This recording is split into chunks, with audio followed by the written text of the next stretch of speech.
श्री गुरुवे नमः। जय जय श्री राधे। समयंतक मणि कथा। भाद्रपद मास की चतुर्थी तिथि शुरू होने से लेकर खत्म होने तक चंद्रमा का दर्शन नहीं करना चाहिए।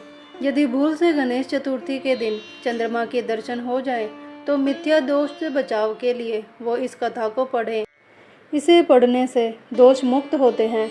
एक बार जरासंध के मथुरा नामक उनके पुराने नगर पर बार बार आक्रमण करने के कारण श्री कृष्ण समुद्र के मध्य नगरी बसाकर रहने लगे।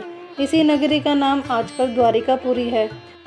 द्वारिकापुरी में निवास करने वाले सत्राजित ने सूर्य नारायण की आराधना की।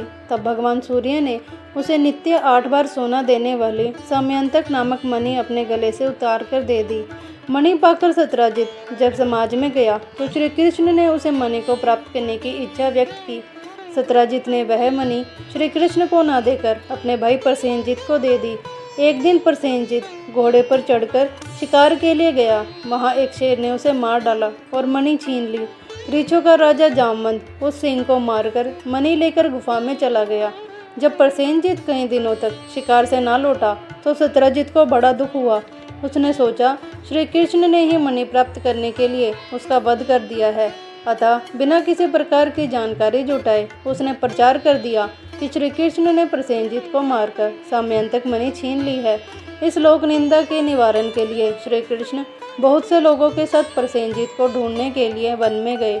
वहां पर प्रसेनजित को शेर के द्वारा मार डालना और शेर को रीछ द्वारा मारने के चिन्ह उन्हें मिल गए।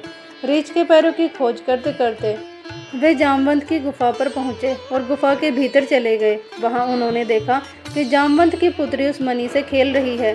श्री कृष्ण को देखते ही जामवंत युद्ध के लिए तैयार हो गया। युद्ध छिड़ गया। गुफा के बाहर श्री कृष्ण के साथियों ने उनकी 7 दिन तक प्रतीक्षा की। फिर वे लोग उन्हें मर गया जानकर पश्चाताप करते हुए द्वारकापुरी लौट गए।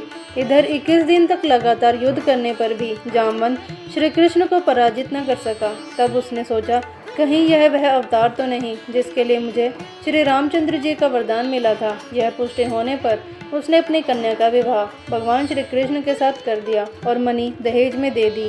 श्री कृष्ण जब मणि लेकर वापस आए तो सत्राजित अपने किए पर बहुत लज्जित हुआ। इस लज्जा से मुक्ति पाने के लिए उसने भी अपनी पुत्री का विवाह श्री कृष्ण के साथ कर दिया। कुछ समय के बाद श्री कृष्ण किसी काम से इंद्रप्रस्थ चले गए। तब अक्रूर तथा ऋतुवर्मा की राय से सतधनवा ने सत्राजित को मारकर मणि अपने कब्जे में ले ली। सत्राजित की मौत का समाचार जब श्री कृष्ण को मिला तो वे तत्काल द्वारिका पहुँचे। वे सतधनवा को मारकर मणि छीनने को तैयार हो गए।